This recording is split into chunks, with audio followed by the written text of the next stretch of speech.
Let us see how to use ThinkStudio to count Excel workbooks. Drag and drop Workbook Open action from activities.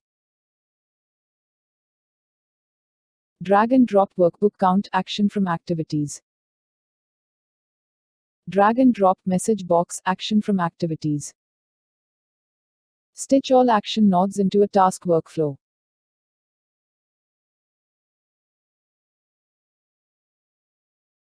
Set Workbook Path property of Workbook Open action.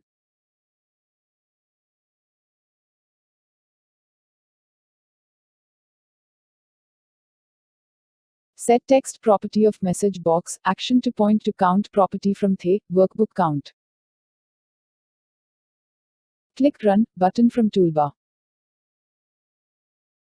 You can see the task is executed successfully.